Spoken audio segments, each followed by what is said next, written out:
Good evening, everyone, and welcome to yet another edition of Chapters Live. As always, I am Caitlin from the Fletcher branch. As always, I have on my, well, not really a hat, but my fabulous horns tonight. And of course, I have horns because we are starting a horror novel or a novella. It is William Hope Hodgson's little novella, The House on the Borderland, which was something I found quite by accident and decided to delve into. Now, some quick stuff about this book. Not a whole lot because it's kind of a little bit obscure. It was published in 1908, so it actually predates a lot of the cosmic horror that exists. And what is cosmic horror? Great question. I'll answer it. Cosmic horror emphasizes the horror of the unknowable and the incomprehensible, namely about how we are insignificant specks against a immense natural force of some kind. And the one who is probably best known for creating cosmic horror as a genre is H.P. Lovecraft, who actually raves very highly about this story. This was one of the influences on him. When it was published, it signaled a really radical departure from kind of the Gothic horror and the Gothic fiction of the 19th century, and it heralded in the later cosmic horror that would come from people like Lovecraft later on. And probably its most popular version, it was republished with several other stories in 1946 by Arkham Press, who would also go on to publish much weird fiction, including by H.P. Lovecraft yet again. And without any further ado, we will start in on the story because we have quite a bit to get through. This might go into November because this is a little bit longer than I planned, but we'll just try our best and play it by ear. So we're going to start off with William Hope Hodgson's The House on the Borderland. Author's Introduction to the Manuscript. Many are the hours in which I have pondered upon the story that is set forth in the following pages. I trust that my instincts are not awry when they prompt me to leave the account, in simplicity, as it was handed to me. And the manuscript itself, you must picture me when first it was given into my care, turning it over curiously and making a swift, jerky examination. A small book it is, but thick and all, save the last few pages, filled with a quaint but legible handwriting and writ very close. I have the queer, faint pit-water smell of it in my nostrils now as I write, and my fingers have subconscious memories of the soft, cloggy feel of the long, damp pages. I read, and in reading lifted the curtains of the impossible that blind the mind, and looked out into the unknown. Amid stiff, abrupt sentences I wandered, and presently I had no fault to charge against their abrupt tellings, for, far better than my own ambitious phrasing, is this mutilated story capable of bringing home all that the old recluse of the vanaged house had striven to tell. Of the simple, stiffly given account of weird and extraordinary matters I will say little. It lies before you. The inner story must be uncovered, personally, by each reader, according to ability and desire.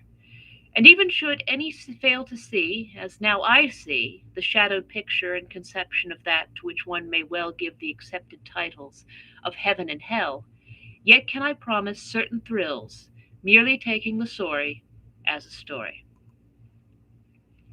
Chapter 1. The Finding of the Manuscript. Right away in the west of Ireland lies a tiny hamlet called Creighton. It is situated alone at the base of a low hill. Far around there spreads a waste of bleak and totally inhospitable country, here and there, at great intervals, one may come across the ruins of some long, desolate cottage, unthatched and stark. The whole land is bare and unpeopled, the very earth scarcely covering the rock that lies beneath it, and with which the country abounds in places rising out of the soil in rave-shaped ridges. Yet, in spite of its desolation, my friend Tonneson and I had elected to spend our vacation there.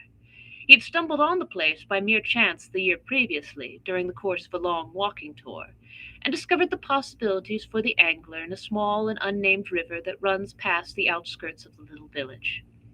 I have said that the river is without name. I may add that no map that I have hitherto consulted has shown either village or stream. They seem to have entirely escaped observation. Indeed, they might never exist for all that the average guide tells one.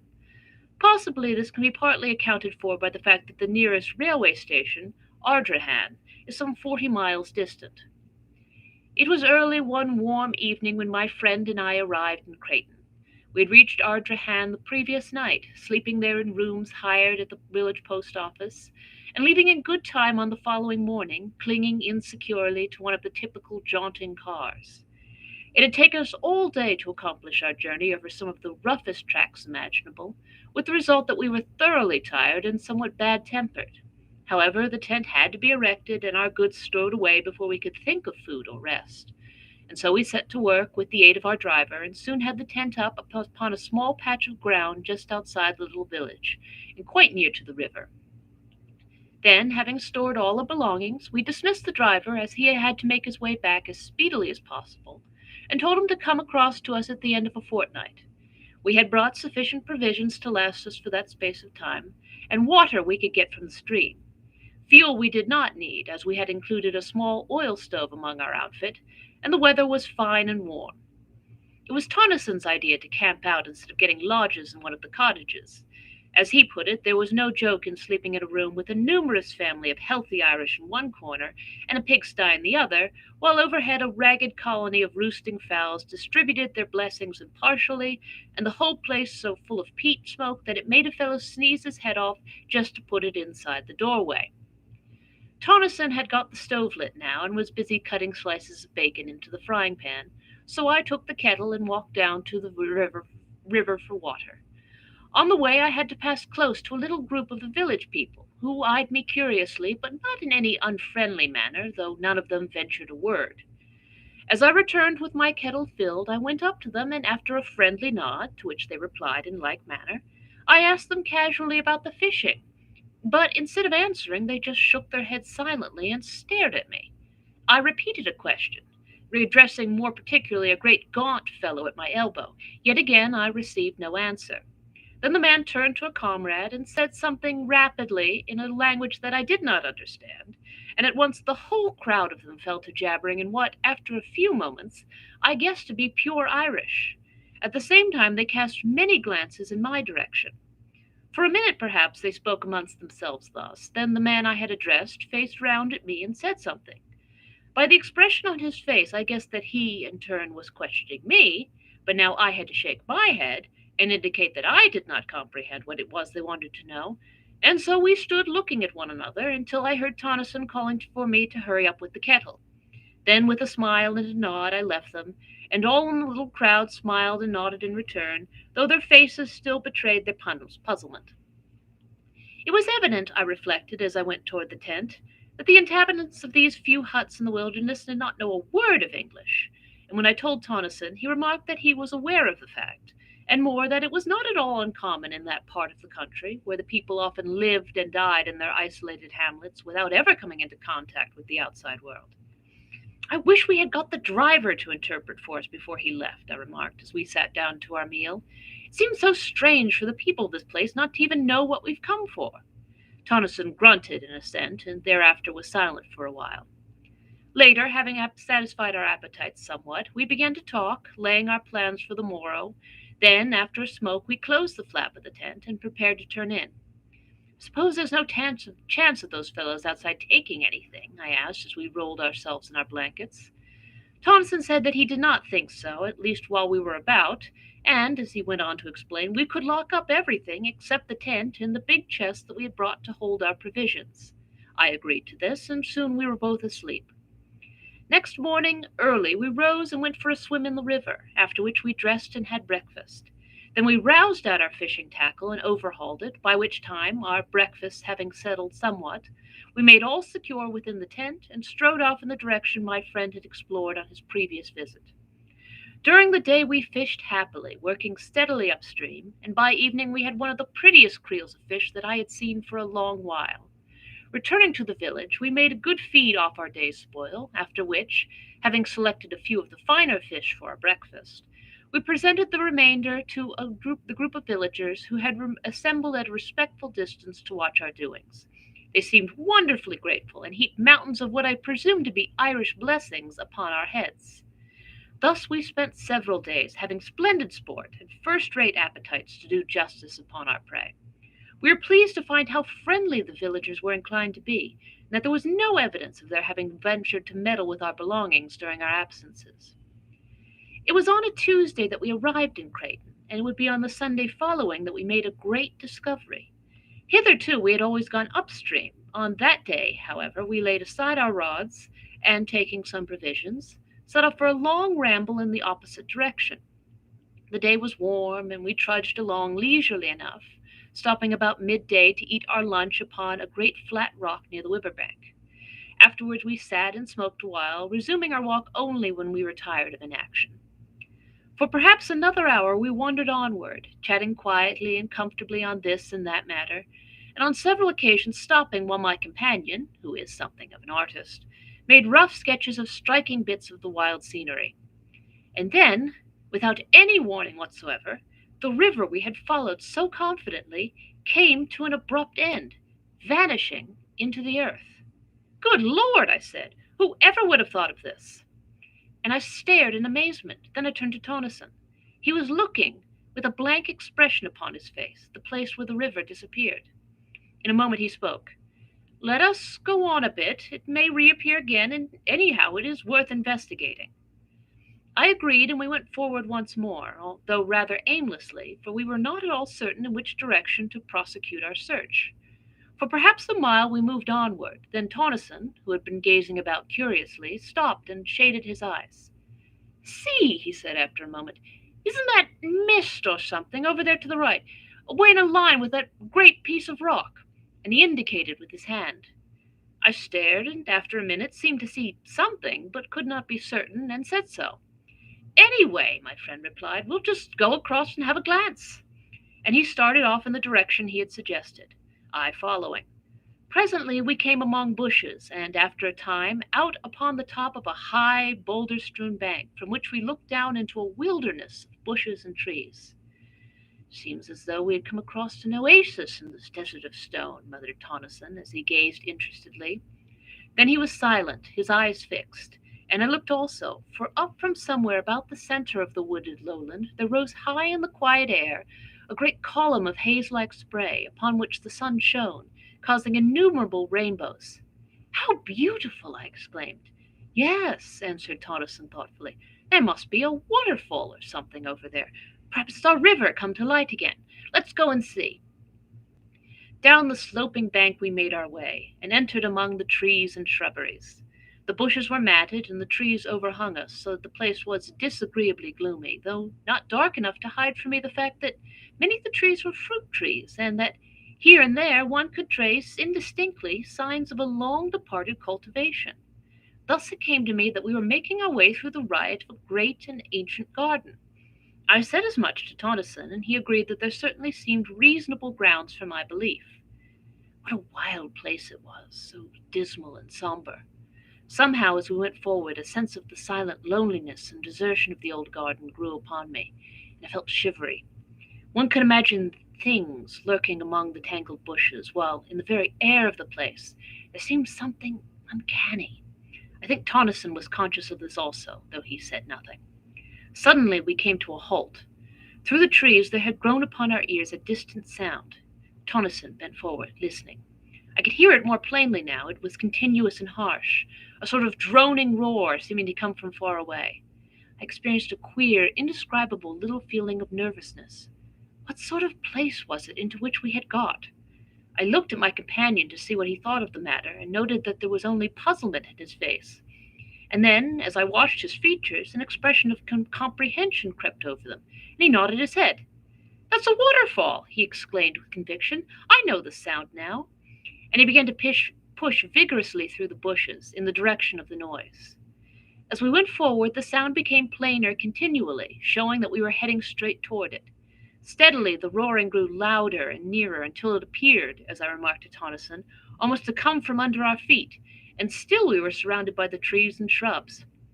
"Take care," Tonison called to me. "Look where you're going."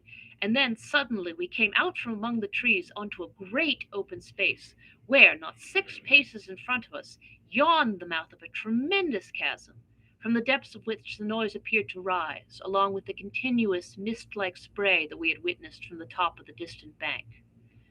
For quite a minute we stood in silence, staring in bewilderment at the sight. Then my friend went forward cautiously to the edge of the abyss. I followed, and together we looked down through a boil of spray at a monster cataract of frothing water that burst, spouting from the side of the chasm, nearly 100 feet below. "Good Lord!" said Tonneson. I was silent and rather awed. The sight was so unexpectedly grand and eerie, though this latter quality came more upon me later. Presently I looked up and across to the further side of the chasm. There I saw something towering up among the spray. It looked like a fragment of a great ruin, and I touched Tonneson on the shoulder. He glanced round with a start, and I pointed toward the thing. His gaze followed my finger, and his eyes lighted up with a sudden flash of excitement as the object came within his field of view. "Come along," he shouted above the uproar. "We'll have a look at it. There's something queer about this place. I feel it in my bones." And he started off round the edge of the crater-like abyss. As we neared this new thing, I saw that I had not been mistaken in my first impression. It was undoubtedly a portion of some ruined building, yet now I made out that it was not built upon the edge of the chasm itself, as I had at first supposed, but perched almost at the extreme end of a huge spur of rock that jutted out some 50 or 60 feet over the abyss. In fact, the jagged mass of ruin was literally suspended in midair. Arriving opposite it, we walked out onto the projecting arm of rock, and I must confess to having felt an intolerable sense of terror as I looked down from that dizzy perch into the unknown depths below us, into the deeps from which there rose ever the thunder of the falling water and the shroud of rising spray. Reaching the ruin, we clambered round it cautiously, and on the further side came upon a mass of fallen stones and rubble. The ruin itself seemed to me, as I proceeded now to examine it minutely, to be a portion of the outer wall of some prodigious structure. It was so thick and substantially built. Yet what was it doing in such a position I could by no means conjecture. Where was the rest of the house, or castle, or whatever there had been? I went back to the outer side of the wall, and thence to the edge of the chasm, leaving Tonneson rooting systematically among the heap of stones and rubbish on the outer side. Then I commenced to examine the surface of the ground near the edge of the abyss, to see whether there were not left other remnants of the building to which the fragment of ruin evidently belonged. But though I scrutinized the earth with the greatest care, I could see no signs of anything to show that there had ever been a building erected on the spot, and I grew more puzzled than ever. Then I heard a cry from Tonneson. He was shouting my name excitedly, and without delay I hurried along the rocky promontory to the ruin. I wondered whether he had hurt himself, and then the thought came that perhaps he had found something. I reached the crumbled wall and climbed round. There I found Tonneson standing within a small excavation that he had made among the debris. He was brushing the dirt from something that looked like a book, much crumpled and dilapidated, and opening his mouth every second or two to bellow my name. As soon as he saw that I had come, he handed his prize to me, telling me to put it into my satchel so as to protect it from the damp, while he continued his explorations. This I did, first, however, running the pages through my fingers, and knowing that they were closely filled with neat, old-fashioned writing, and which was quite legible, save in one portion where many of the pages were almost destroyed, being muddied and crumpled, as though the book had been doubled back at that part. This, I found out from Tonneson, was actually as he had discovered it, and the damage was due probably to the fall of masonry upon the opened part. Curiously enough, the book was fairly dry, which I attributed to it having been so securely buried among the ruins. Having put the volume away safely, I turned to and gave Tonneson a hand with his self-imposed task of excavating.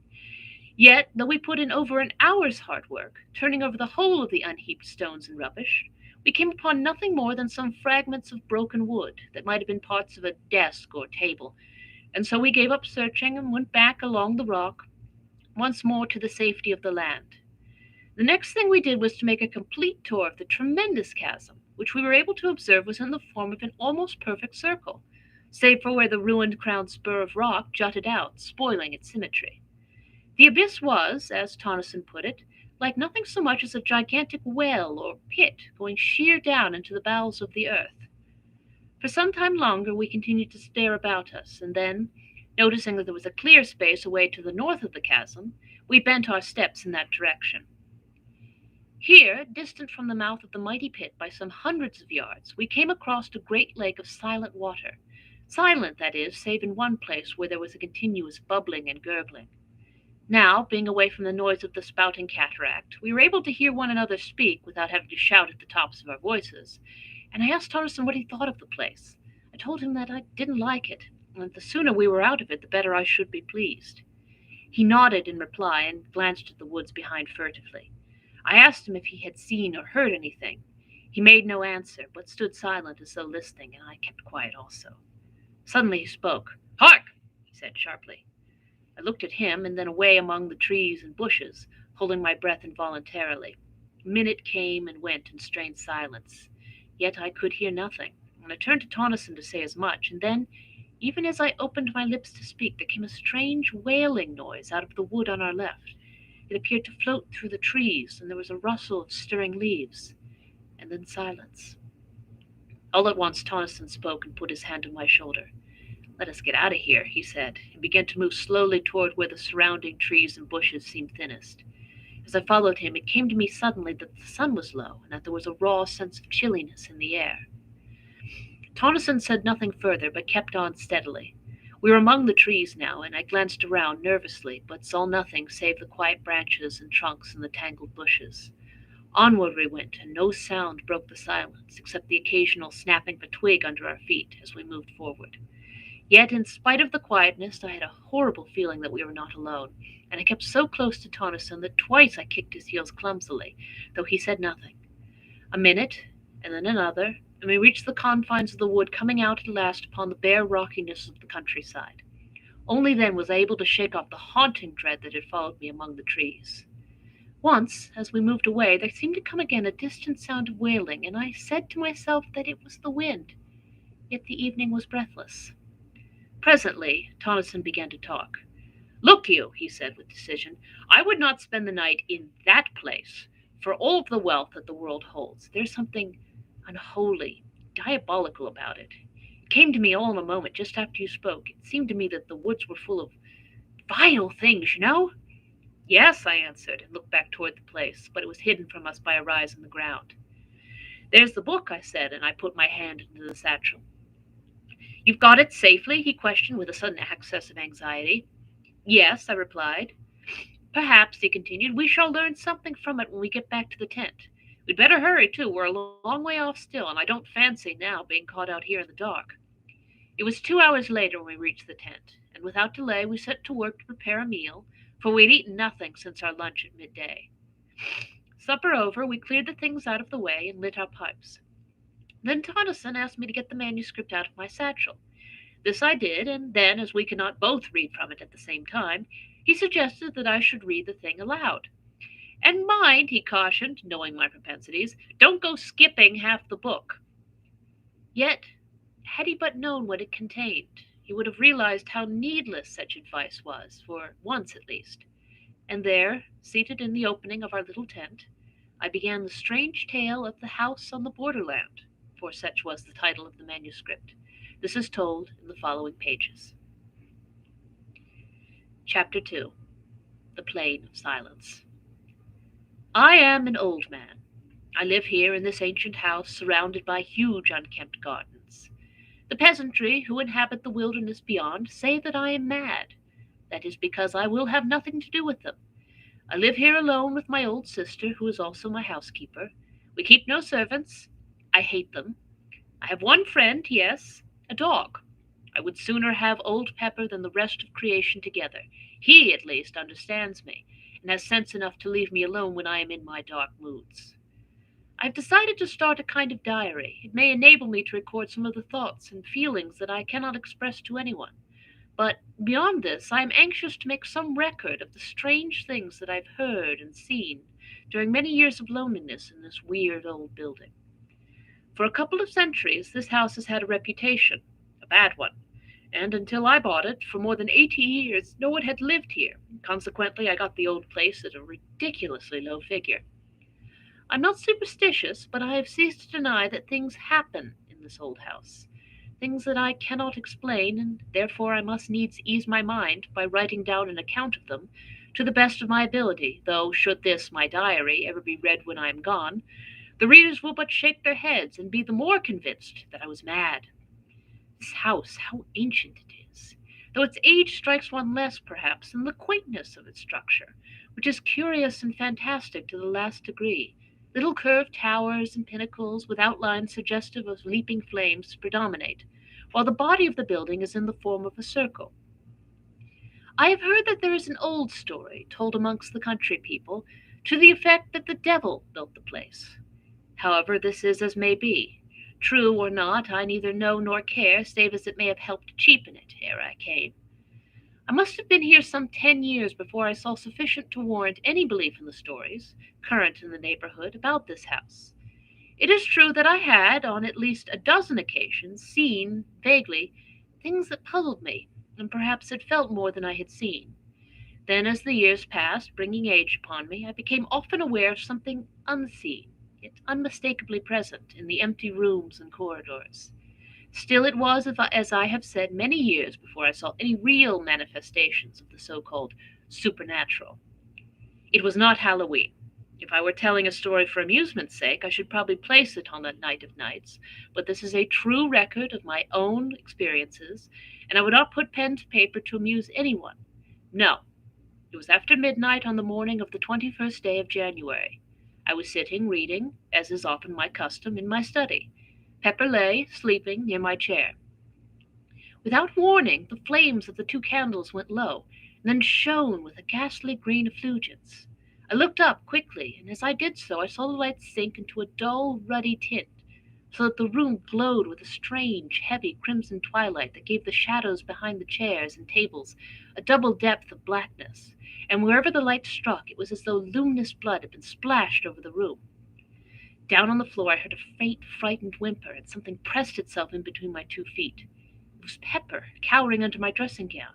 Pepper, usually as brave as a lion. It was this movement of the dogs, I think, that gave me the first real twinge of fear. I had been considerably startled when the lights burnt first green and then red, but had been momentarily under the impression that the change was due to some influx of nauseous gas into the room. Now, however, I saw that it was not so, for the candles burned with a steady flame, and showed no signs of going out, as would have been the case had the change been due to fumes in the atmosphere. I did not move. I felt distinctly frightened, but could think of nothing better to do than wait. For perhaps a minute I kept my glance about the room nervously. Then I noticed that the lights had commenced to sink, very slowly, until presently they showed minute specks of red fire, like the gleaming of rubies in the darkness. Still I sat watching, while a sort of dreamy indifference seemed to steal over me, banishing altogether the fear that had begun to grip me. Away in the far end of the huge old-fashioned room, I became conscious of a faint glow. Steadily it grew, filling the room with gleams of quivering green light. Then they sank quickly and changed, even as the candle flames had done, into a deep, somber crimson that strengthened and lit up the room with a flood of awful glory. The light came from the end wall and grew ever brighter until its intolerable glare caused my eyes acute pain, and involuntarily I closed them. It may have been a few seconds before I was able to open them. The first thing I noticed was that the light had decreased greatly, so that it no longer tried my eyes. Then, as it grew still duller, I was aware, all at once, that, instead of looking at the redness, I was staring through it, and through the wall beyond. Gradually, as I became more accustomed to the idea, I realized that I was looking out onto a vast plain, lit with the same gloomy twilight that pervaded the room. The immensity of this plain scarcely can be conceived. In no part could I perceive its confines. It seemed to broaden and spread out, so that the eye failed to perceive any limitations. Slowly the details of the near portions began to grow clear. Then, in a moment almost, the light died away, and the vision, if vision it were, faded. It was gone. Suddenly I became conscious that I was no longer in the chair. Instead, I seemed to be hovering above it, and looking down at a dim something huddled and silent. In a little while a cold blast struck me, and I was outside in the night, floating like a bubble up through the darkness. As I moved, an icy coldness seemed to enfold me, so that I shivered. After a time I looked to right and left and saw the intolerable blackness of the night, pierced by remote gleams of fire. Onward, outward I drove. Once I glanced behind and saw the earth, a small crescent of blue light, receding away to my left. Further off the sun, a splash of white flame, burned vividly against the dark. An indefinite period passed. Then, for the last time, I saw the earth, an enduring globule of radiant blue swimming in an eternity of ether. And there I, a fragile flake of soul dust, flickered silently across the void, from the distant blue into the expanse of the unknown. A great while seemed to pass over me, and now I could nowhere see anything. I had passed beyond the fixed stars and plunged into the huge blackness that waits beyond. All this time I had experienced little save a sense of lightness and cold discomfort. Now, however, the atrocious darkness seemed to creep into my soul, and I became filled with fear and despair. What was going to become of me? Where was I going? Even as the thoughts were formed, there grew against the impalpable blackness that wrapped me a faint tinge of blood. It seemed extraordinarily remote and mist-like, yet at once the feeling of oppression was lightened, and I no longer despaired. Slowly the distant redness became plainer and larger, until, as I drew nearer, it spread out into a great sombre glare, dull and tremendous. Still I fled onward, and presently I had come so close that it seemed to stretch beneath me like a great ocean of sombre red. I could see little, save that it appeared to spread out interminably in all directions. In a further space I found that I was descending upon it, and soon I sank into a great sea of sullen, red-hued clouds. Slowly I emerged from these, and there below me I saw the stupendous plain that I had seen from my room in this house that stands upon the borders of the silences. Presently I landed, and stood surrounded by a great waste of loneliness. The place was lit with a gloomy twilight that gave an impression of indescribable desolation. Afar to my right, within the sky, there burnt a gigantic ring of dull red fire, from the outer edge of which were projected huge, writhing flames, darted and jagged. The interior of this ring was black, black as the gloom of the outer night. I comprehended at once that it was from this extraordinary sun that the place derived its doleful light. From that strange source of light I glanced down again to my surroundings. Everywhere I looked I saw nothing but the same flat weariness of interminable plain. Nowhere could I descry any signs of life, not even the ruins of some ancient habitation. Gradually I found that I was being borne forward, floating across the flat waste. For what seemed an eternity I moved onward. I was unaware of any great sense of impatience, though some curiosity and a vast wonder were with me continually. Always I saw around me the breadth of that enormous plain, and always I searched for some new thing to break its monotony, but there was no change, only loneliness, silence, and desert. Presently, in a half-conscious manner, I noticed that there was a faint mistiness, ruddy in hue, lying over its surface. Still, when I looked more intently, I was unable to say that it was really mist, for it appeared to blend with the plain, giving it a peculiar unrealness, and conveying to the senses the idea of unsubstantiality. Gradually I began to weary with the sameness of the thing, yet it was a great time before I perceived any signs of the place toward which I was being conveyed. At first I saw it, far ahead, like a long hillock on the surface of the plain. Then, as I drew nearer, I perceived that I had been mistaken, for instead of a low hill, I made out now a chain of great mountains, whose distant peaks towered up into the red gloom until they were almost lost to sight. Chapter 3. The House in the Arena. And so, after a time, I came to the mountains. Then the course of my journey was altered, and I began to move along their bases until, all at once, I saw that I had come opposite to a vast rift, opening into the mountains. Through this I was borne, moving at no great speed. On either side of me huge scarped walls of rock-like substance rose sheer. Far overhead I discerned a thin ribbon of red, where the mouth of the chasm opened, among inaccessible peaks. Within was gloom, deep and sombre, and chilly silence. For a while I went onward steadily, and then at last I saw ahead a deep red glow that told me I was near upon the further opening of the gorge. A minute came and went, and I was at the exit of the chasm, staring out upon an enormous amphitheater of mountains. Yet of the mountains and the terrible grandeur of the place I recked nothing, for I was confounded with amazement to behold, At a distance of several miles and occupying the center of the arena, a stupendous structure built apparently of green jade. Yet in itself it was not the discovery of the building that had so astonished me, but the fact that, which became every moment more apparent, that in no particular, save in color and its enormous size, did the lonely structure vary from this house in which I live. For a while I continued to stare fixedly. Even then I could scarcely believe that I saw aright. In my mind a question formed, reiterating incessantly, "What does it mean? What does it mean?" And I was unable to make answer, even out of the depths of my imagination. I seemed capable only of wonder and fear. For a time longer I gazed, noting continually some fresh point of resemblance that attracted me. At last, wearied and sorely puzzled, I turned from it to view the rest of the strange place into which I had intruded. Hitherto I had been so engrossed in my scrutiny of the house that I had given only a cursory glance round. Now, as I looked, I began to realize upon what a sort of a place I had come. The arena, for so I have termed it, appeared a perfect circle about 10 to 12 miles in diameter, the house, as I have mentioned before, standing in the center.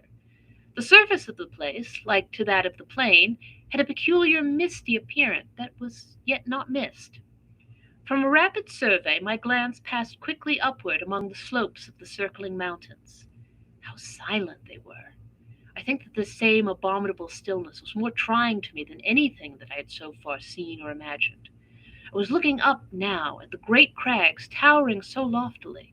Up there the impalpable redness gave a blurred appearance to everything. Then, as I peered, curiously, a new terror came to me, for away up among the dim peaks to my right I had descried a vast shape of blackness, giant-like. It grew upon my sight. It had an enormous equine head with gigantic ears, and seemed to peer steadfastly down into the arena. There was that about the pose that gave me the impression of an eternal watchfulness, of having warded that dismal place through unknown eternities. Slowly the monster became plainer to me, and then, suddenly, my gaze sprang from it to something further off and higher among the crags. For a long minute I gazed fearfully. I was strangely conscious of something not altogether unfamiliar, as though something had stirred in the back of my mind. The thing was black and had four grotesque arms. The features showed indistinctly round the neck. I made out several light-colored objects. Slowly the details came to me, and I realized coldly that they were skulls. Further down the body was another circling belt, showing less dark against the black trunk.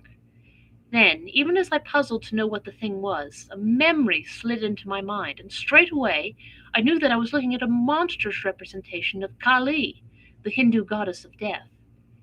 Other remembrances of my old student days drifted into my thoughts. My glance fell back upon the huge, beast-headed thing. Simultaneously I recognized it for the ancient Egyptian god Set, or Seth, the destroyer of souls. With the knowledge there came a great sweep of questioning. Two of them! I stopped and endeavored to think. Things beyond my imagination peered into my frightened mind. I saw obscurely the old gods of mythology. I tried to comprehend to what it was all pointing. My gaze dwelt flickeringly between the two. If An idea came swiftly, and I turned and glanced rapidly upward, searching the gloomy crags away to my left. Something loomed out under a great peak, a shape of grayness. I wondered that I had not seen it earlier, and then remembered I had not yet viewed that portion. I saw it more plainly now. It was, as I have said, gray. It had a tremendous head, but no eyes. That part of its face was blank. Now I saw that there were other things up among the mountains. Further off, reclining on a lofty ledge, I made out a livid mass, irregular and ghoulish. It seemed without form, save for an unclean, half-animal face that looked out, vilely, from somewhere about its middle. Then I saw others. There were hundreds of them. They seemed to grow out of the shadows. Several I recognized almost immediately as mythological deities. Others were strange to me, utterly strange, beyond the power of a human mind to conceive. On each side I looked and saw more continually. The mountains were full of strange things, beast gods and horrors so atrocious and bestial that possibility and decency deny any further attempt to describe them. And I was filled with a terrible sense of overwhelming horror and fear and repugnance. Yet, in spite of these, I wondered exceedingly. Was there then, after all, something in the old heathen worship, something more than the mere deifying of men, animals, and elements? The thought gripped me. Was there? Later, a question repeated itself. What were they, those beast gods, and the others? At first they had appeared to me just sculptured monsters placed indiscriminately among the inaccessible peaks and precipices of the surrounding mountains. Now, as I scrutinized them with greater intentness, my mind began to reach out to fresh conclusions. There was something about them, an indescribable sort of silent vitality that suggested, to my broadening consciousness, a state of life in death, a something that was by no means life, as we understand it, but rather an inhuman form of existence that might well be likened to a deathless trance, a condition in which it was possible to imagine their continuing eternally. Immortal! The word rose in my thoughts unbidden, and straightway I grew to wondering whether this might be the immortality of the gods. And then, in the midst of my wandering and musing, something happened. Until then I had been staying just within the shadow of the exit of the great rift. Now, without volition on my part, I drifted out of the semi-darkness and began to move slowly across the arena, toward the house. At this I gave up all thoughts of those prodigious shapes above me, and could only stare frightenedly at the tremendous structure toward which I was being conveyed so remorselessly. Yet, though I searched earnestly, I could discover nothing that I had not already seen, and so became gradually calmer. Presently I had reached a point more than halfway between the house and the gorge. All around was spread the stark loneliness of the place, and the unbroken silence. Steadily I neared the great building. Then, all at once, something caught my vision, something that came round one of the huge buttresses of the house, and so into full view. It was a gigantic thing, and moved with a curious lope, going almost upright, after the manner of a man. It was quite unclothed, and had a remarkable luminous appearance. Yet it was the face that attracted and frightened me the most. It was the face of a swine. Silently, intently, I watched this horrible creature, and forgot my fear, momentarily, in my interest in its movements. It was making its way cumbrously round the building, stopping as it came to each window to peer in and shake at the bars with which, as in this house, they were protected, and whenever it came to a door it would push at it, fingering the fastening stealthily. Evidently it was searching for an ingress into the house. I had come now to within less than a quarter of a mile of the great structure, and still I was compelled forward. Abruptly the thing turned and gazed hideously in my direction. It opened its mouth, and for the first time the stillness of that abominable place was broken by a deep booming note that sent an added thrill of apprehension through me. Then, immediately, I became aware that it was coming toward me, swiftly and silently.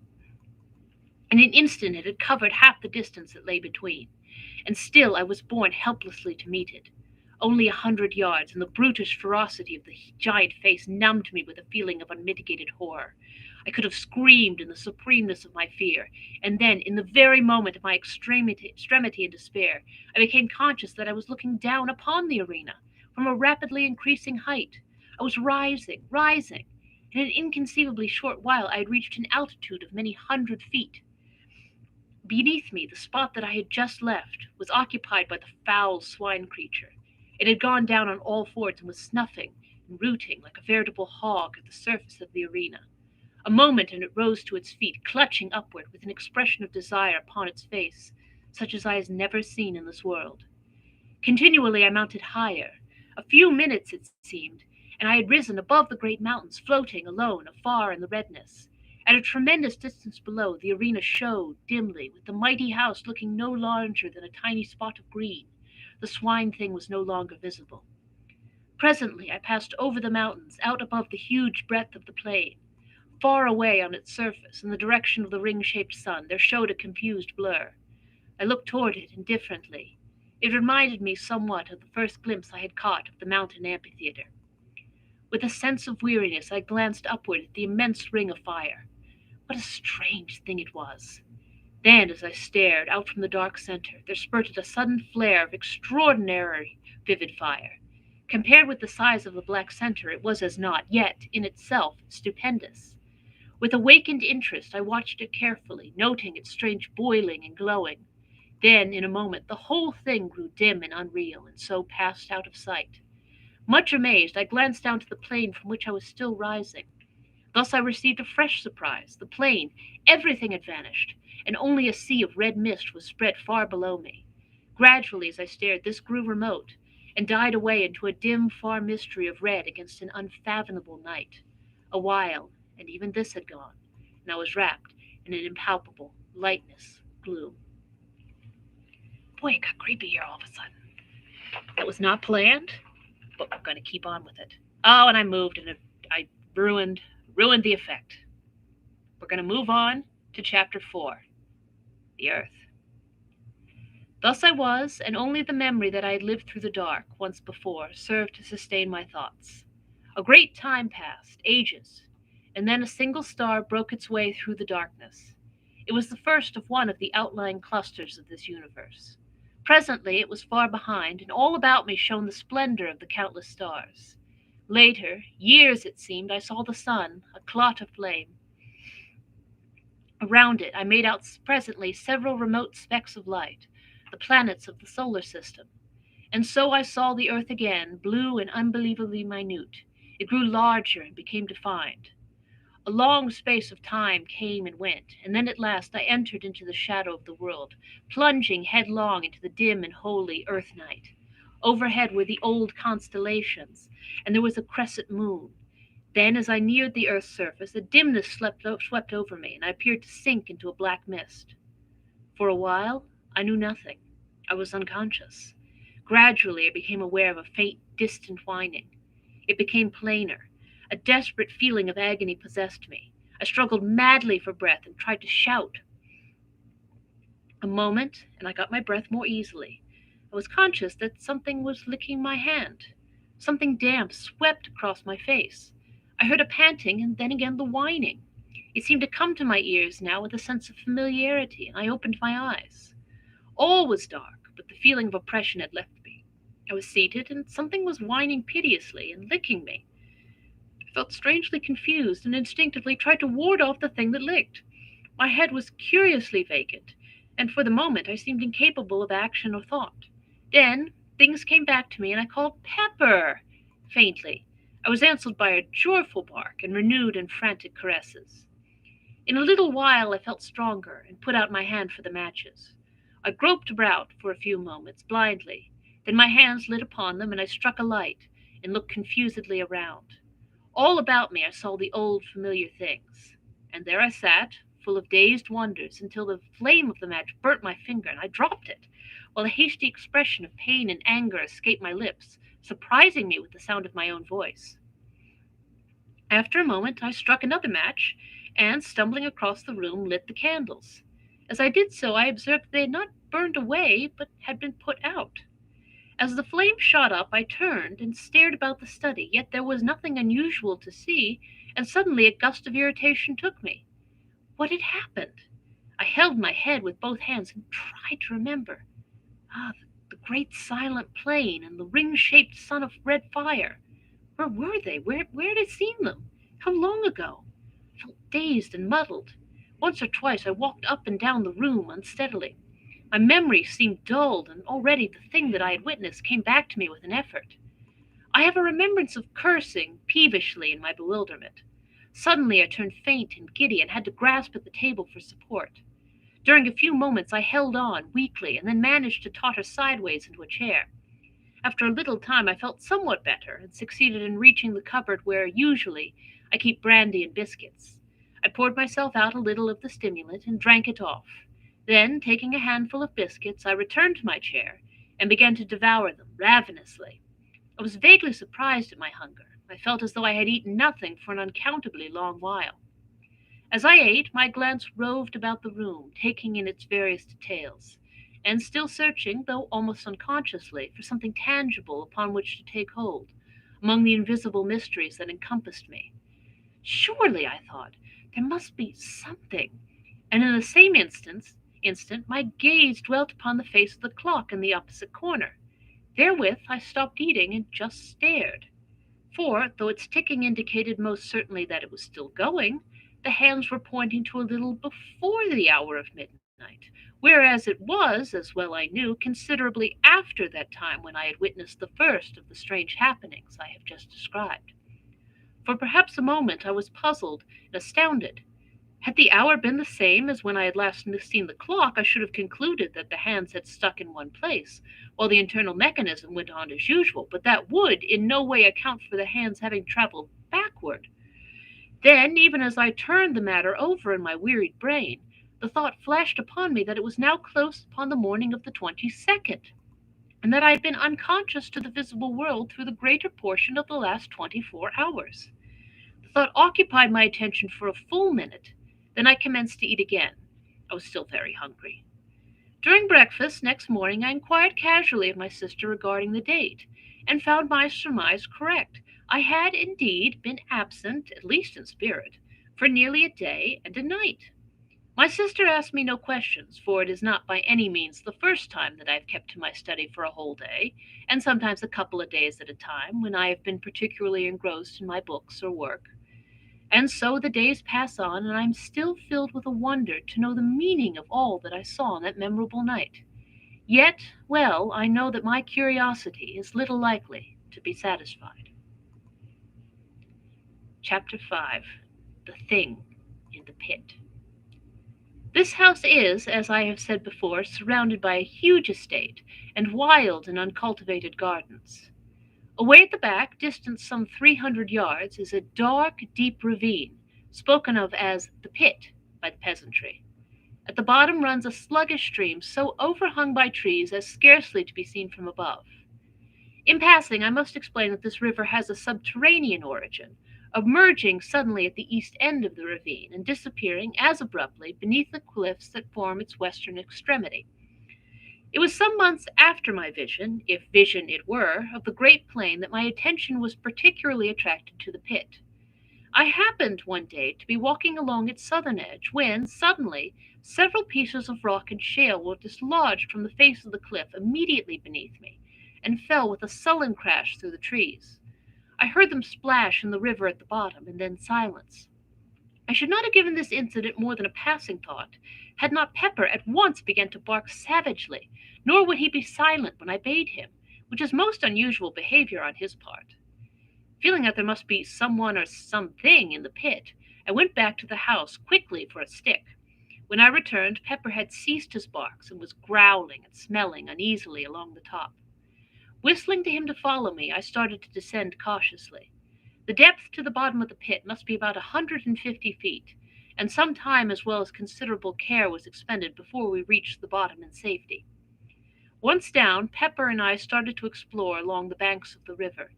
It was very dark there due to the overhanging trees, and I moved warily, keeping my glance about me and my stick ready. Pepper was quiet now and kept close to me all the time. Thus we searched right up one side of the river without hearing or seeing anything. Then we crossed over by the simple method of jumping, and commenced to beat our way back through the underbrush. We had accomplished perhaps half the distance when I heard again the sound of falling stones on the other side, the side from which we had just come. One large rock came thundering down through the tree tops, struck the opposite bank, and bounded into the river, driving a great jet of water right over us. At this Pepper gave out a deep growl, then stopped, and pricked up his ears. I listened also. A second later a loud, half-human, half-pig-like squeal sounded from among the trees, apparently about halfway up the south cliff. It was answered by a similar note from the bottom of the pit. At this Pepper gave a short, sharp bark, and springing across the little river, disappeared into the bushes. Immediately afterward I heard his barks increase in depth and number, and in between there sounded a noise of confused jabbering. This ceased, and in the succeeding silence there rose a semi-human yell of agony. Almost immediately Pepper gave a long-drawn howl of pain, and then the shrubs were violently agitated, and he came running out with his tail down and glancing as he ran over his shoulder. As he reached me, I saw that he was bleeding from what appeared to be a great claw wound in the side that had almost laid bare his ribs. Seeing Pepper thus mutilated, a furious feeling of anger seized me, and whirling my staff, I sprang across and into the bushes from which Pepper had emerged.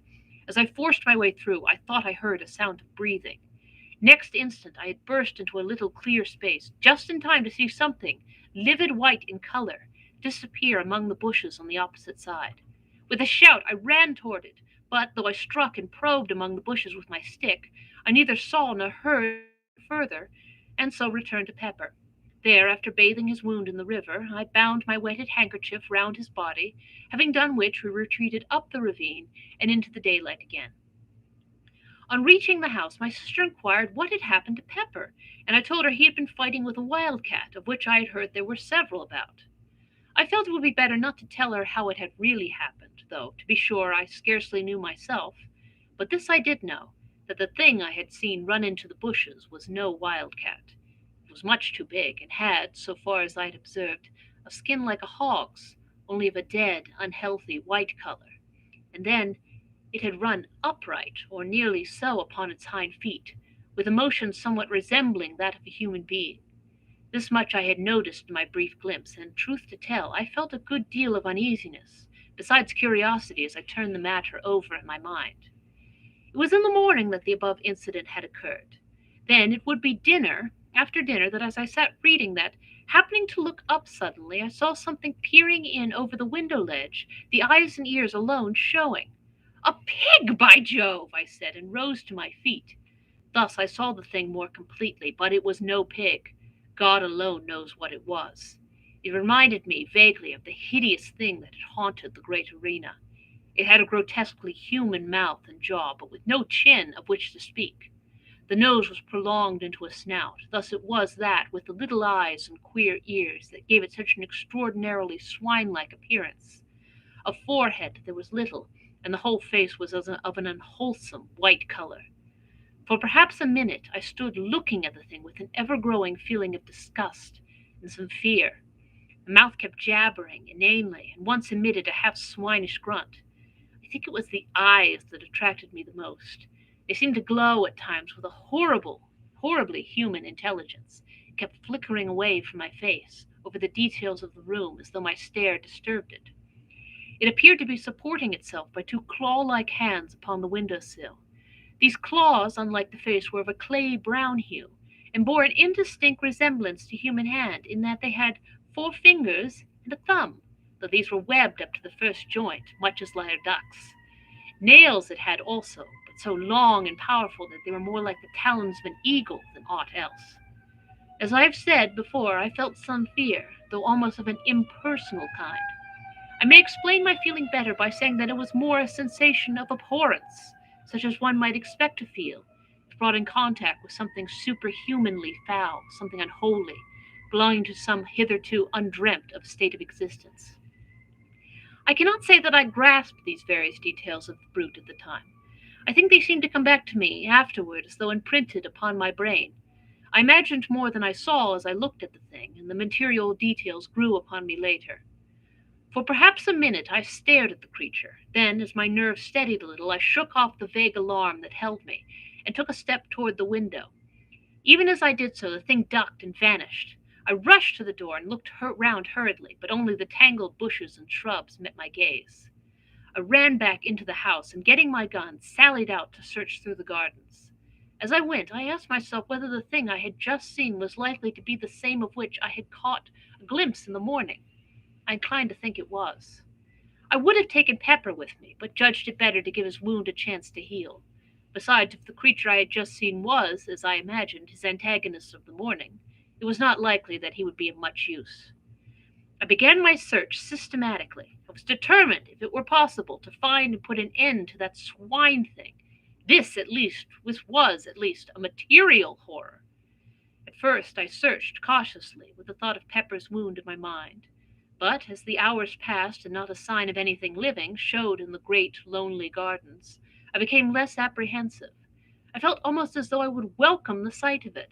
Anything seemed better than the silence, with the ever-present feeling that the creature might be lurking in every bush I passed. Later, I grew careless of danger, to the extent of plunging right through the bushes, probing with my gun barrel as I went. At times I shouted, but only the echoes answered back. I thought thus perhaps to frighten or stir the creature to showing itself, but only succeeded in bringing my sister Mary out to know what was the matter. I told her that I had seen the wildcat that had wounded Pepper, and that I was trying to hunt it out of the bushes. She seemed only half satisfied, and went back into the house with an expression of doubt upon her face. I wonder whether she had seen or guessed anything. For the rest of the afternoon I prosecuted the search anxiously. I felt I should be unable to sleep with that bestial thing haunting the shrubberies, and yet when evening fell I had seen nothing. Then, as I turned homeward, I heard a short, unintelligible noise among the bushes to my right. Instantly I turned, and aiming quickly, fired in the direction of the sound. Immediately afterward I heard something scuttling away among the bushes. It moved rapidly, and in a minute had gone out of hearing. After a few steps I ceased my pursuit, realizing how futile it must be in the fast gathering gloom, and so, with a curious feeling of depression, I entered the house. That night, after my sister had gone to bed, I went round to all the windows and doors on the ground floor, and saw to it that they were securely fastened. This precaution was scarcely necessary as regards the windows, as all of those on the lower story are strongly barred, but with the doors, of which there are 5, it was wisely thought, as not one was locked. Having secured these, I went to my study, yet somehow, for once, the place jarred upon me. It seemed so huge and echoey. For some time I tried to read, but at last, finding it impossible, I carried my book down to the kitchen, where a large fire was burning, and sat there. I dare say I had read for a couple of hours when suddenly I heard a noise that made me lower my book and listen intently. It was the noise of something rubbing and fumbling against the back door. Once the door creaked loudly, as though force were being applied to it. During those few short moments I experienced an indescribable feeling of terror, such as I should have believed impossible. My hands shook, a cold sweat broke out on me, and I shivered violently. Gradually I calmed. The stealthy movements outside had ceased. Then for an hour I sat silent and watchful. All at once the feeling of fear took me again. I felt as I imagined an animal must under the eye of a snake. Yet now I could hear nothing. Still there was no doubting that some unexplained influence was at work. Gradually, imperceptibly almost, something stole on my ear, a sound that resolved itself into a faint murmur. Quickly it developed, and grew into a muffled but hideous chorus of bestial shrieks. It appeared to rise from the bowels of the earth. I heard a thud, and realized in a dull, half-comprehending way that I had dropped my book. After that I just sat, and thus the daylight found me, when it crept wanly in through the barred, high windows of the great kitchen. With the dawning light, the feeling of stupor and fear left me, and I came more into possession of my senses. Thereupon I picked up my book and crept to the door to listen. Not a sound broke the chilly silence. For some minutes I stood there, then, very gradually and cautiously, I drew back the bolt, and opening the door, peeped out. My caution was unneeded. Nothing was to be seen save the gray vista of dreary, tangled bushes and trees, extending to the distant plantation. With a shiver I closed the door and made my way quietly up to bed. Chapter 6. The Swine Things. It was evening, a week later. My sister sat in the garden knitting. I was walking up and down reading. My gun leant up against the wall of the house, for, since the advent of that strange thing in the gardens, I had deemed it wise to take precautions. Yet, through the whole week there had been nothing to alarm me, either by sight or sound, so that I was able to look back calmly to the incident, though still with a sense of unmitigated wonder and curiosity. I was, as I have just said, walking up and down and somewhat engrossed in my book. Suddenly I heard a crash away in the direction of the pit. With a quick movement I turned and saw a tremendous column of dust rising high into the evening air. My sister had risen to her feet with a sharp exclamation of surprise and fright. Telling her to stay where she was, I snatched up my gun and ran toward the pit. As I neared it I heard a dull, rumbling sound that grew quickly into a roar, split with deeper crashes, and up from the pit drove a fresh volume of dust.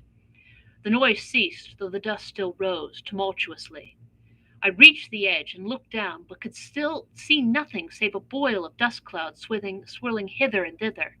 The air was so full of the small particles that they blinded and choked me, and finally I had to run out from the smother to breathe. Gradually the suspended matter sank and hung in a panoply over the mouth of the pit. I could only guess at what had happened. That there had been a landslip of some kind I had little doubt, but the cause was beyond my knowledge, and yet even then I had half imaginings, for, Already the thought had come to me of those falling rocks and that thing in the bottom of the pit, but in the first minutes of confusions I failed to reach the natural conclusion to which the catastrophe pointed. Slowly the dust subsided until, presently, I was able to approach the edge and look down. For a while I peered impotently, trying to see through the reek. At first it was impossible to make out anything. Then, as I stared, I saw something below to my left that moved. I looked intently toward it, and presently made out another, and then another, three dim shapes that appeared to be climbing up the side of the pit. I could see them only indistinctly. Even as I stared and wondered, I heard a rattle of stones somewhere to my right. I glanced across, but could see nothing. I leant forward and peered over and down into the pit, just beneath where I stood, and saw no further than a hideous white swine face that had risen to within a couple of yards of my feet. Below it I could make out several others. As the thing saw me, it gave a sudden uncouth squeal, which was answered from all parts of the pit. At that a gust of horror and fear took me, and bending down, I discharged my gun right into its face. Straightway the creature disappeared with a clatter of loose earth and stones. There was a momentary silence to which, probably, I owe my life, for during it I heard a quick patter of many feet, and turning sharply, saw a troop of the creatures coming toward me at a run. Instantly I raised my gun and fired at the foremost, who plunged headlong with a hideous howling. Then I turned to run. More than halfway from the house to the pit, I saw my sister. She was coming toward me. I could not see her face distinctly as the dusk had fallen, but there was fear in her voice as she called to know why I was shooting. "Run!" I shouted in reply. "Run for your life!" Without more ado, she turned and fled, picking up her skirts with both hands. As I followed, I gave a glance behind. The brutes were running on their hind legs, at times dropping on all fours.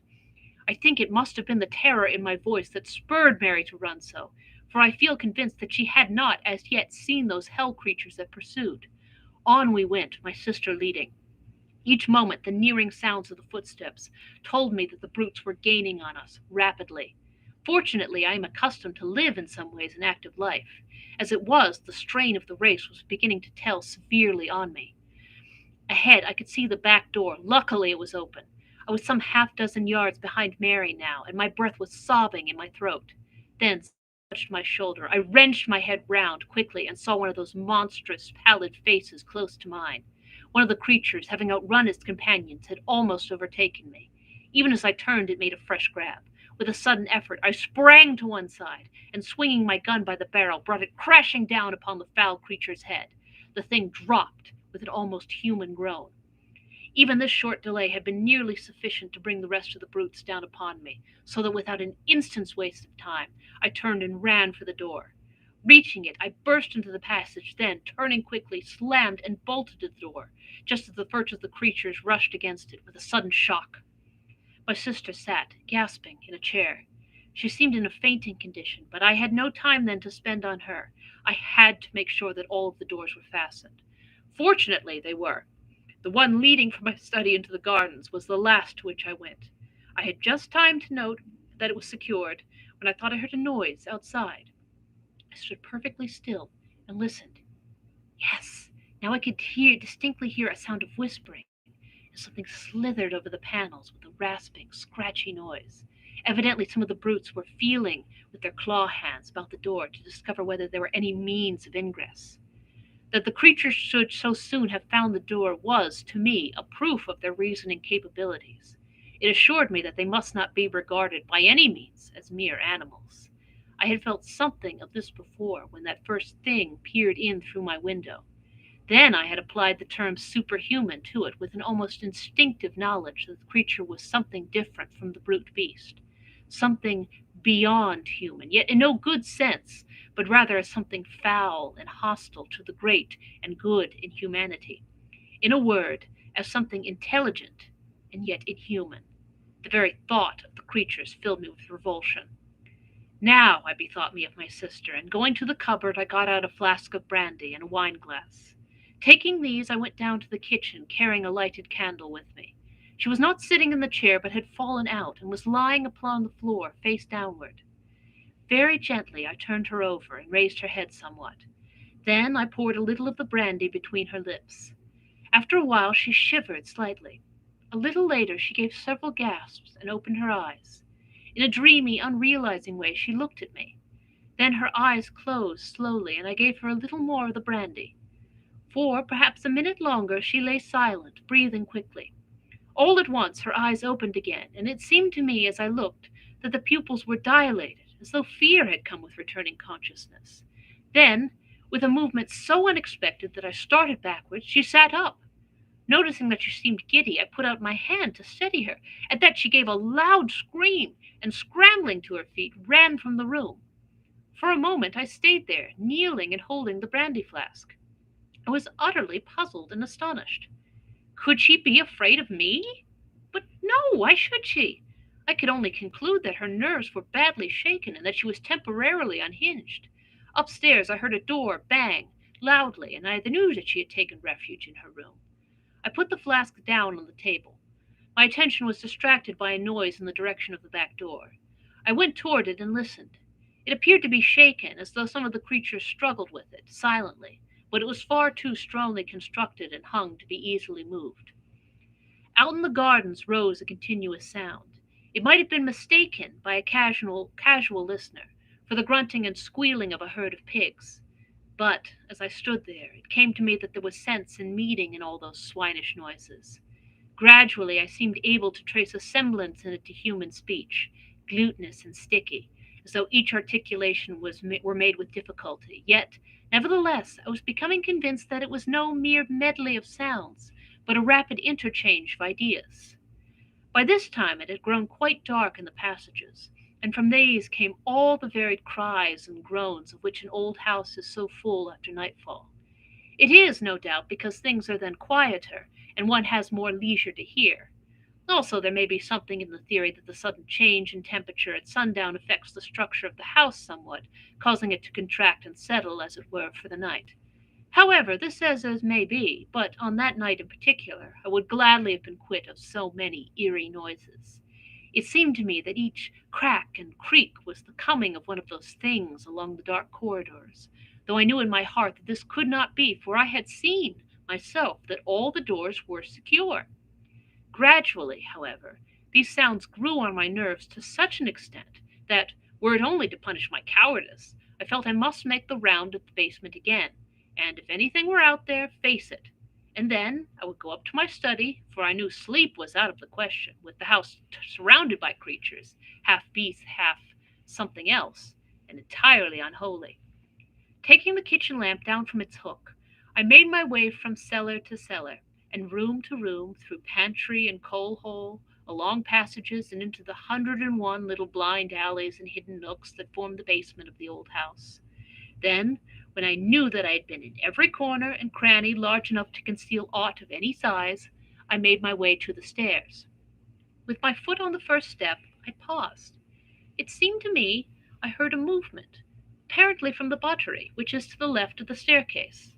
It had been one of the first places I had searched, and yet I felt certain my ears had not deceived me. My nerves were strung now, and with hardly any hesitation I stepped up to the door, holding the lamp above my head. In a glance I saw the place was empty, save for the heavy stone slab supported by brick pillars, and I was about to leave it, convinced I had been mistaken, when, in turning, my light was flashed back from two bright spots outside the window and high up. For a few moments I stood there, staring. Then they moved, revolving slowly and throwing out alternate scintillations of green and red, at least so it appeared to me.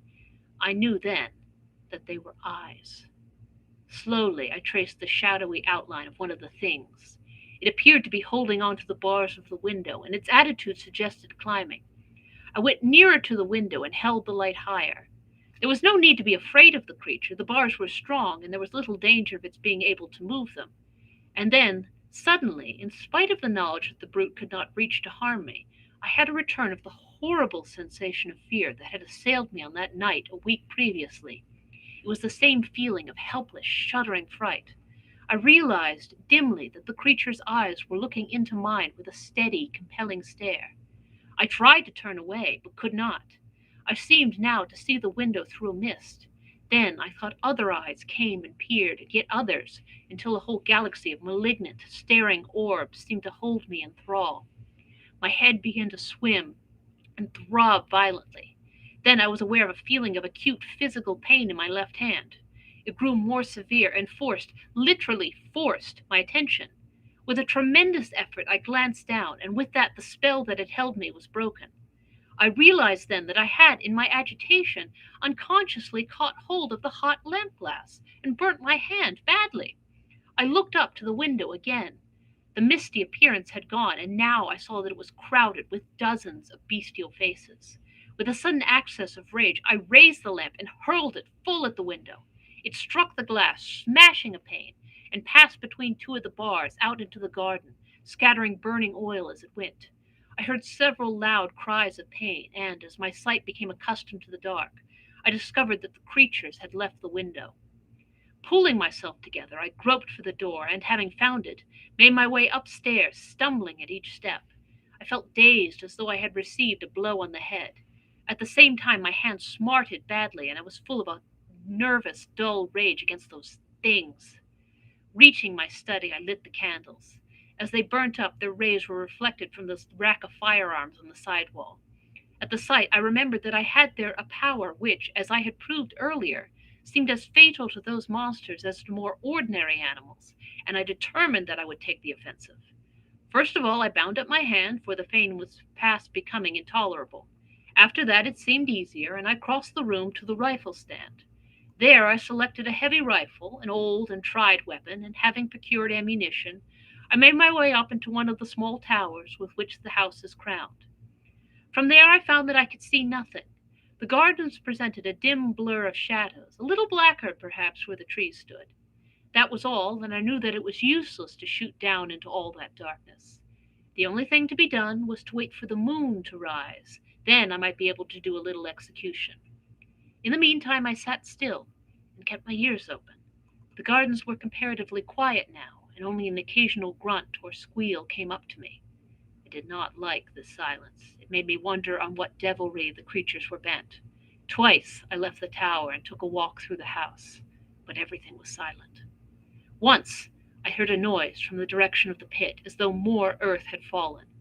Following this, and lasting for some 15 minutes, there was a commotion among the denizens of the gardens. This died away, and after that all was again quiet. About an hour later, the moon's light showed above the distant horizon. From where I sat, I could see it over the trees, but it was not until it rose clear of them that I could make out any of the details in the gardens below. Even then, I could see none of the brutes until, happening to crane forward, I saw several of them lying prone up against the wall of the house. What they were doing, I could not make out. It was, however, a chance too good to be ignored, and taking aim, I fired at the one directly beneath. There was a shrill scream, and, as the smoke cleared away, I saw that it had turned on its back and was writhing feebly. Then it was quiet. The others had disappeared. Immediately after this, I heard a loud squeal in the direction of the pit. It was answered 100 times from every part of the garden. This gave me some notion of the number of the creatures, and I began to feel that the whole affair was becoming even more serious than I had imagined. As I sat there, silent and watchful, the thought came to me, why was all this? What were these things? What did it mean? Then my thoughts flew back to that vision, though even now I doubt whether it was a vision, of the plain of silence. What did that mean? I wondered. And that thing in the arena? Ugh! Lastly, I thought of the house I had seen in that faraway place. That house, so like this in every detail of external structure, that it might have been modeled from it, or this from that. I'd never thought of that. At this moment there came another long squeal from the pit, followed a second later by a couple of shorter ones. At once the garden was filled with answering cries. I stood up quickly and looked over the parapet. In the moonlight it seemed as though the shrubberies were alive. They tossed hither and thither, as though shaken by a strong, irregular wind, while a continuous rustling and a noise of scampering feet rose up to me. Several times I saw the moonlight gleam on running, white figures among the bushes, and twice I fired. The second time my shot was answered by a short squeal of pain. A minute later the gardens lay silent. From the pit came a deep, hoarse babble of swine talk. At times angry cries smote the air, and they would be answered by multitudinous gruntings. It occurred to me that they were holding some kind of a council, perhaps to discuss the problem of entering the house. Also, I thought that they seemed much enraged, probably by my successful shots. It occurred to me that now would be a good time to make a final survey of our defenses. This I proceeded to do at once, visiting the whole of the basement again and examining each of the doors. Luckily, they are all, like the back one, built of solid iron-studded oak. Then I went upstairs to the study. I was more anxious about this door. It is palpably of a more modern make than the others, and though a stout piece of work, it has little of their ponderous strength. I must explain here that there is a small raised lawn on this side of the house, upon which this door opened, the windows of the study being barred on this account. All the other entrances, excepting the great gateway, which is never opened, are in the lower story. Chapter 7. The Attack. I spent some time puzzling how to strengthen the study door. Finally, I went down to the kitchen and with some trouble brought up several heavy pieces of timber. These I wedged up slantwise against it from the floor, nailing them top and bottom.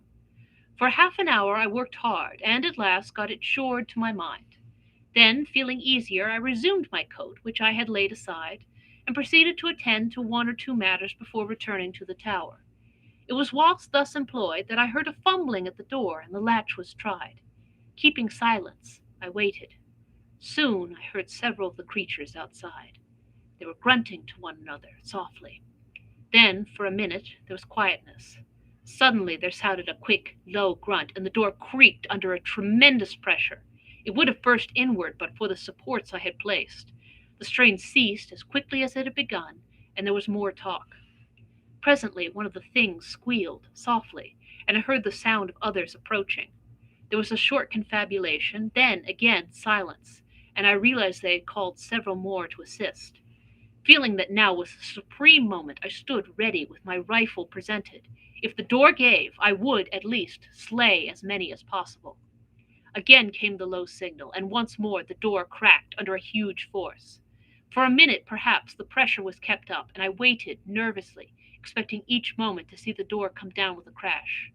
But no, the struts held, and the attempt proved abortive. Then followed more of their horrible grunting talk, and while it lasted, I thought I distinguished the noise of fresh arrivals. After a long discussion, during which the door was several times shaken, they became quiet once more, and I knew then that they were going to make a third attempt to break it down. I was almost in despair. The props had been severely tried in the two previous attacks, and I was sorely afraid that this would prove too much for them. At that moment, like an inspiration, a thought flashed into my troubled brain. Instantly, for it was no time to hesitate, I ran from the room and up stair after stair. This time it was not to one of the towers that I went, but up onto the flat, leaded roof itself. Once there, I raced across to the parapet that walls it round and looked down. As I did so, I heard the short, grunted signal, and even up there caught the crying of the door under the assault. There was not a moment to lose, and leaning over, I aimed quickly and fired. The report rang sharply, and almost blending with it came the loud splut of the bullet striking its mark. From below rose a shrill wail, and the door ceased its groaning. Then, as I took my weight from off the parapet, a huge piece of the stone coping slid from under me and fell with a crash among the disorganized throng beneath. Several horrible shrieks quivered through the night air, and then I heard a sound of scampering feet. Cautiously I looked over. In the moonlight I could see the great coping stone lying right across the threshold of the door. I thought I saw something under it, several things, white, but I could not be sure. And so a few minutes passed. As I stared, I saw something come round out of the shadow of the house. It was one of the things. It went up to the stone silently and bent down. I was unable to see what it did. In a minute it stood up. It had something in its talons which it put to its mouth and tore at. For the moment I did not realize. Then, slowly, I comprehended. The thing was stooping again. It was horrible. I started to load my rifle.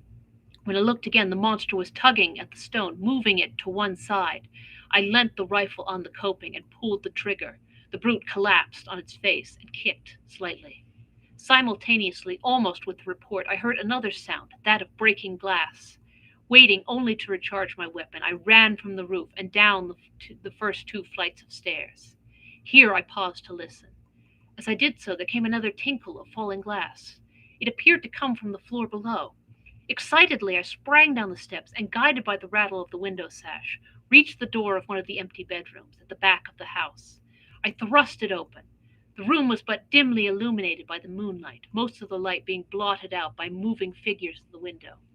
Even as I stood, one crawled through into the room. Leveling my weapon, I fired point blank at it, filling the room with a deafening bang. When the smoke cleared, I saw that the room was empty and the window free. The room was much lighter. The night air blew in coldly through the shattered panes. Down below in the night, I could hear a soft moaning and a confused murmur of swine voices. Stepping to one side of the window, I reloaded and then stood there, waiting. Presently, I heard a scuffling noise. From where I stood in the shadow, I could see without being seen. Nearer came the sounds, and then I saw something come up above the sill and clutch at the broken window frame. It caught a piece of the woodwork, and now I could make out that it was a hand and arm. A moment later, the face of one of the swine creatures rose into view.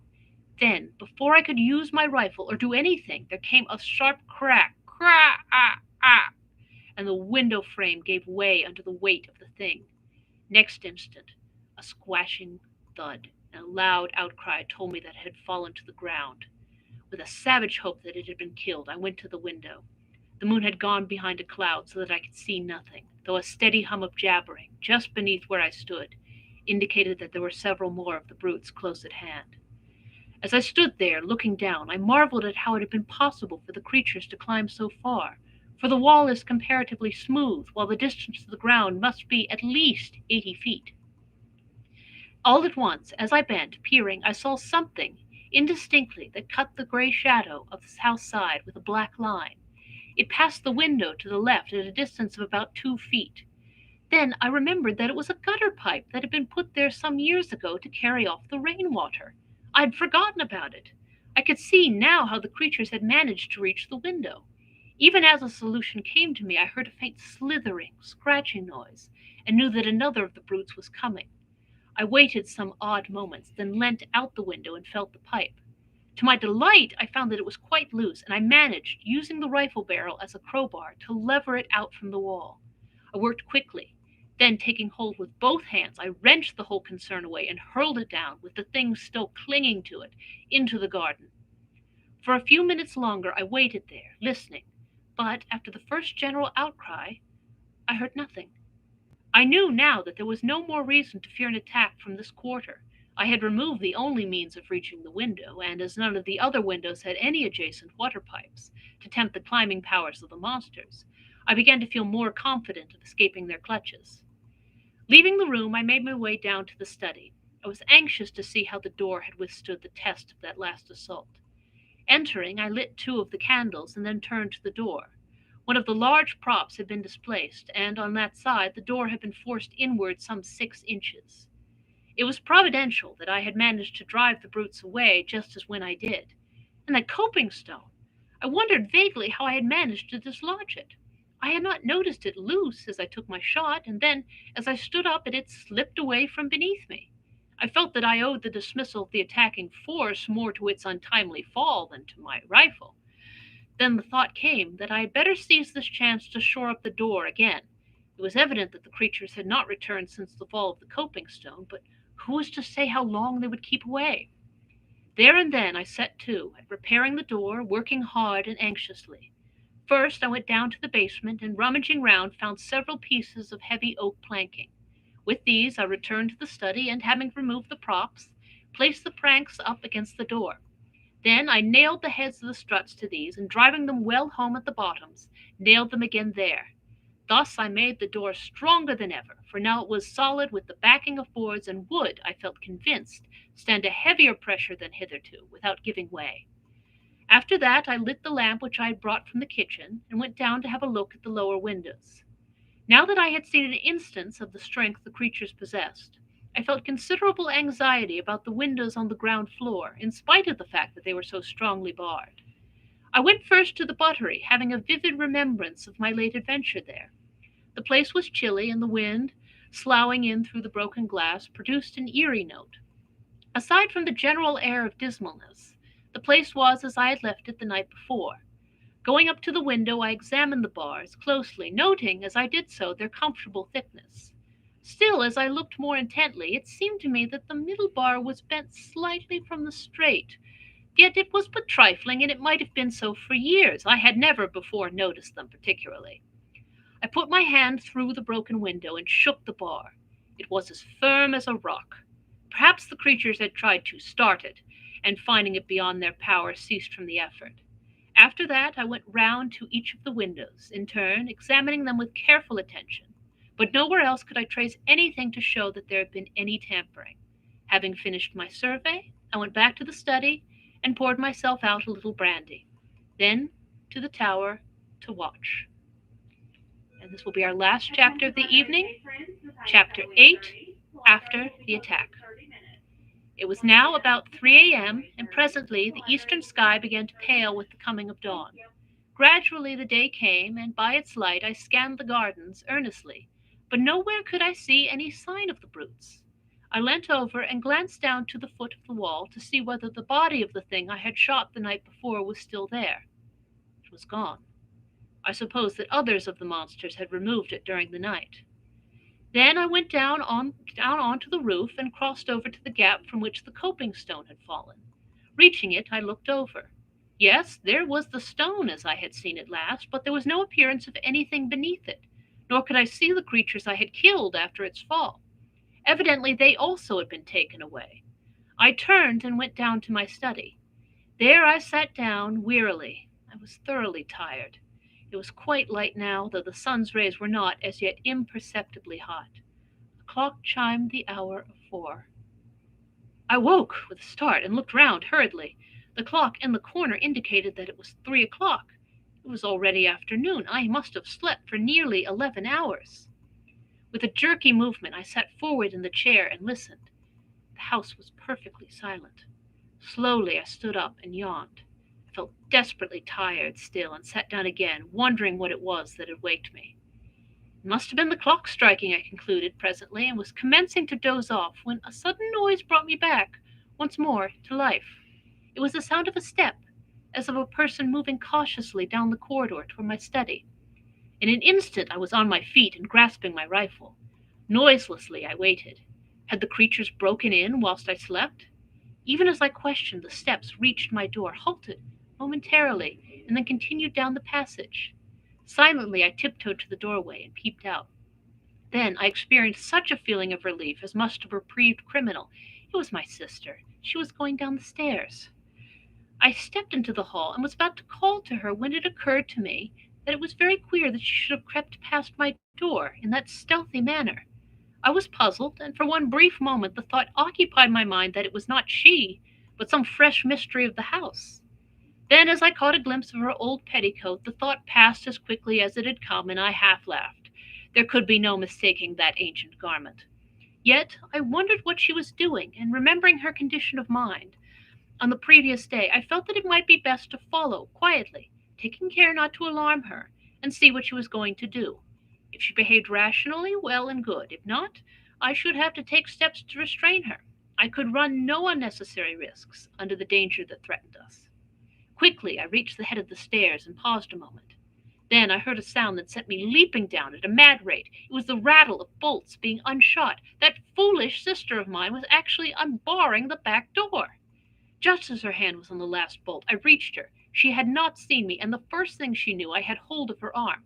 She glanced up quickly, like a frightened animal, and screamed aloud. "Come, Mary," I said sternly, "what's the meaning of this nonsense? Do you mean to tell me you don't understand the danger that you try to throw our 2 lives away in this fashion?" To this she replied nothing, only trembled violently, gasping and sobbing, as though in the last extremity of fear. Through some minutes I reasoned with her, pointing out the need for caution and asking her to be brave. There was little to be afraid of now, I explained, and I tried to believe that I spoke the truth, but she must be sensible and not attempt to leave the house for a few days. At last I ceased, in despair. It was no use talking to her. She was, obviously, not quite herself for the time being. Finally I told her she had better go to her room if she could not behave rationally. Still she took not any notice.